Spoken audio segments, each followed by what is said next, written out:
5 big stories to break down today. We discuss the latest reports linking us with a move for Paolo Dybala. To move on, we say our farewells to club great in Azpilicueta. Pulisic is getting closer now to moving to AC Milan.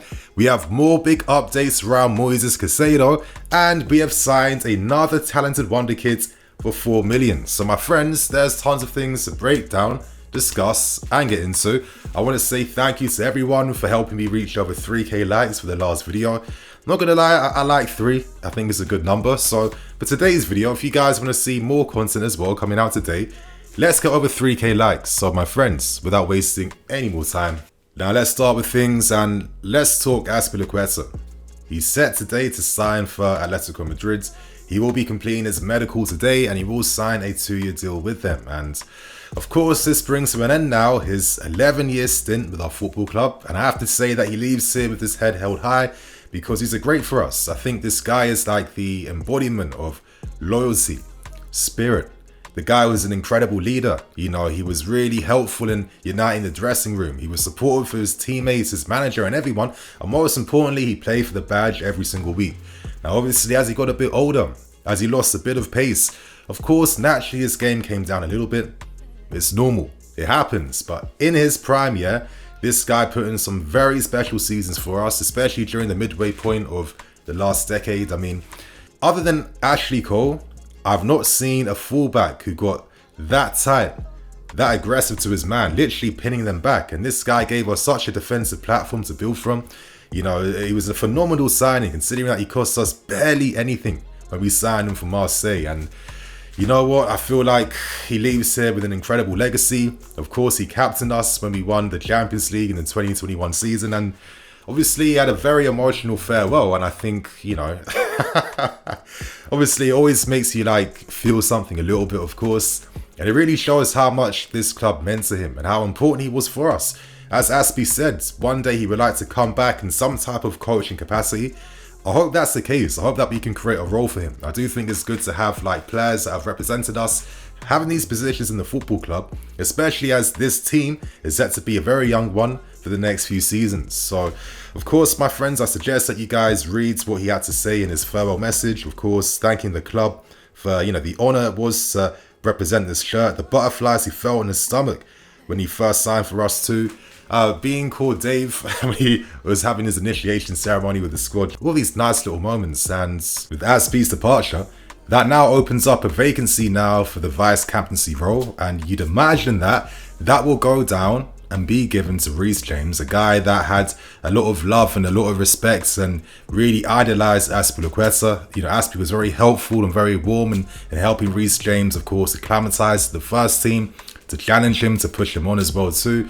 He's got a lot of respect, and I do think that Reece James, in my opinion, would be the perfect candidate right now at this football club now to take over the leadership role left behind by Azpilicueta. And you know what? I definitely feel like Azpi will have like a soft place in all our hearts, to be fair with you. So thank you, Cesar Azpilicueta, for all your for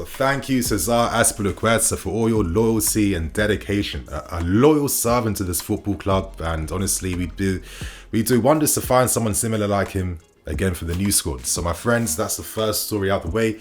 Share your favorite Azpilicueta moment, let us know below. And right now, let's discuss the latest updates surrounding Caicedo. Now, it seems like Brighton now are getting some very funny ideas.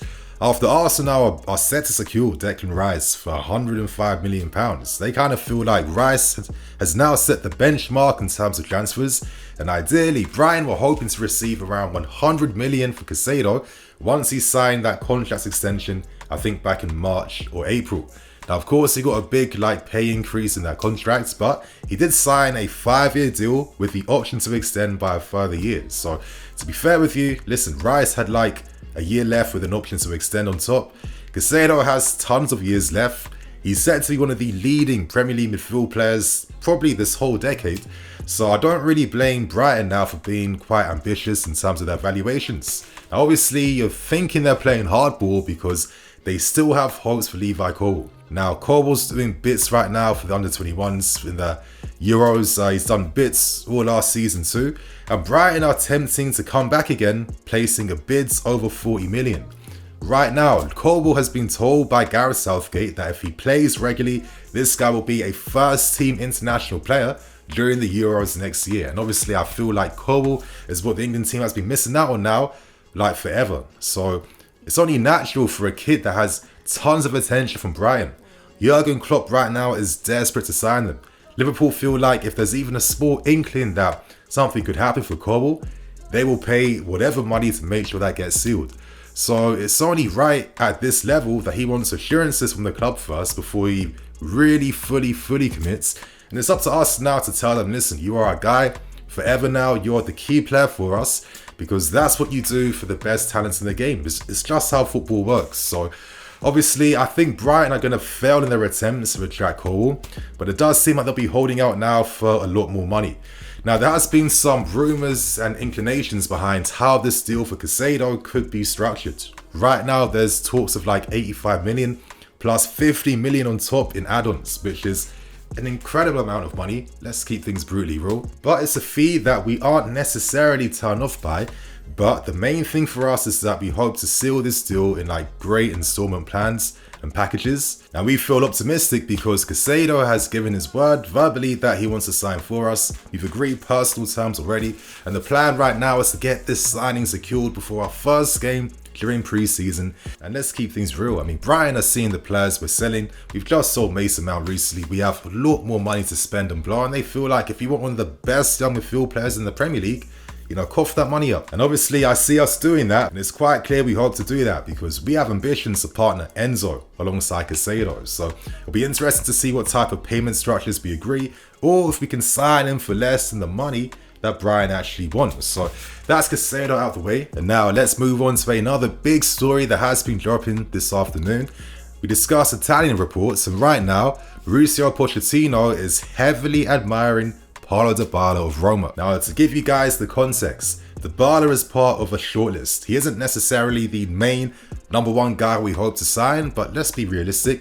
If we can't sign our number ones or number twos, we need to have great, quality backup options to turn to.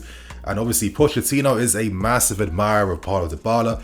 He tried to sign him for Spurs all those years back, and he feels like his experience and his class could really help the squad for next season.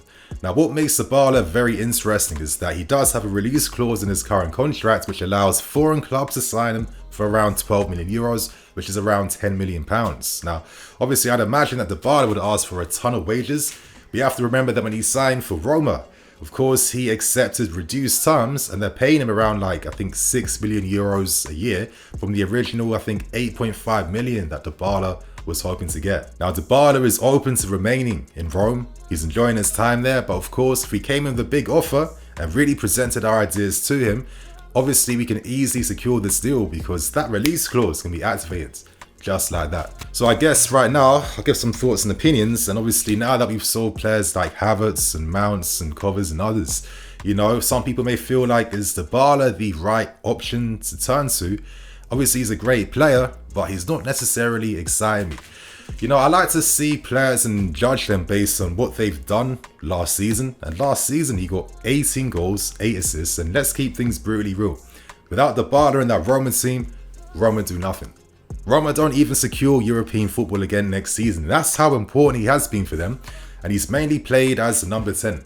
He can also play on the right-hand side, cutting inside. And obviously, he can play false 9 up front too. Now, one thing that Dybala has that can't be debated, he has one of the best left foots in Europe. I mean, the guy does magical things with that left foot. He's a very accurate shooter inside the box and outside it. And this is why he is capable of just winning the game by himself. And he's got those match-winning qualities to him. Obviously, he's very good in tight spaces. Of course, he can equally provide for his teammates too, within the channels and the half spaces, playing lofted balls in behind, linking up and combining with 1-2s. And I kind of feel like, with some of the technical players we're hoping to sign now and really readdress the team with, having like-minded players in the same wavelength is going to be key.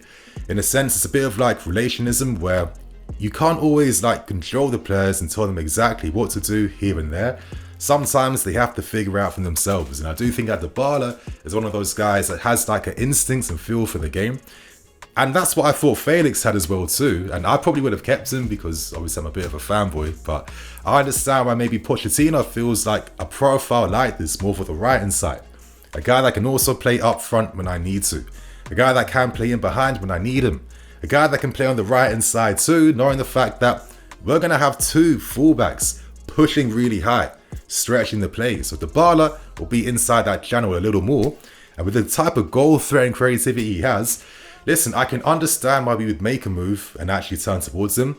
And if Pochettino feels like, listen, I think that Dybala can do something in the Eriksen position for my team for next season. And for this type of price and the quality on show, it's an absolute no-brainer. And to give my personal comparison, I feel like Dybala is like a Griezmann type of player in the sense that he links the midfield and he links the attack. Of course, he has the goal threat, he has the creativity. And of course, last season too, he ranks really high in terms of like pressures and regains in the opposition half. So he's no slouch off the ball. So let's watch the story. Let's see how things progress. Share your thoughts and opinions, of course. And right now, let's move on to the next story. And currently, we have signed another wonder kid for this club. He's called Sameuls-Smith. He's 17 years old. He plays for Everton, and he's been playing in their PL2 team since he was 16 years old. Now, when Lampard and Ashley Cole were the manager and coaches at Everton, they introduced him to their first team. So he's been training with the Everton first team for like nearly the entirety of the season. Sean Dyche has said very positive words for him. He got on the match day squad. He was on the bench for their Carabao Cup loss, I think, to Bournemouth. So this kid has a big reputation. And most times, if you're seeing like a 16-year-old playing like levels above his age, that's kind of communicating that this guy's a bit special and this guy's a bit different. Now, I know what some of you guys might be thinking, Nini, like, how are we signing another young player? Why are we not signing big guys for the first team? Because pre-season ain't far away. I completely understand that, but I think this is why we have like a bigger staff at this club now, because of course they can kind of take control of different areas. And obviously we have to remember, we have to still invest in our academy and our development squads. Obviously it's very important for us.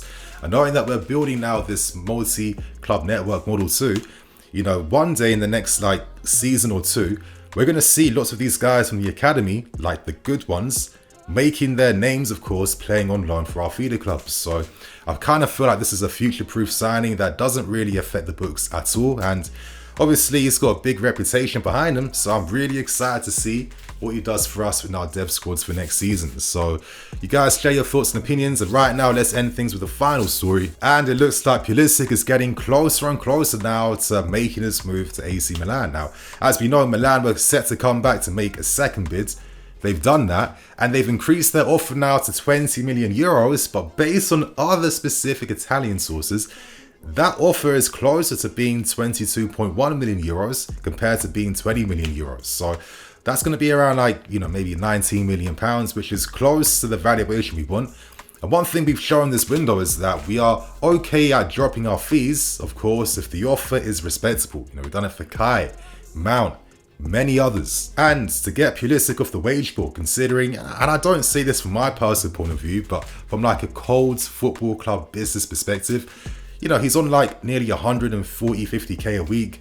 He's not really a first team player. Has he really improved? Is his injury record really helping him? All those types of factors and details. And they probably think, listen, we can sign someone who has the same quality for way less money and take this guy off the wage bill. Now, in my opinion, I don't see us rejecting this. Of course, Pulisic has made things very clear. He only wants AC Milan. And Lyon's bid, even though it's bigger, doesn't necessarily mean that we earn much money from that, because some of the clauses in the future were pretty unattainable and unrealistic. So, I think Pulisic will have a good career in Serie A, and I still feel like it's a bit of a shame that he's yet another player that didn't really fulfill his potential at this football club, which is the story of what we've been doing over the past few years. So my friends, on that note, I'm going to wrap things up, keep things moving. I'm Nini FC, this is BlueLionsTV. I'll catch you guys later with some more videos.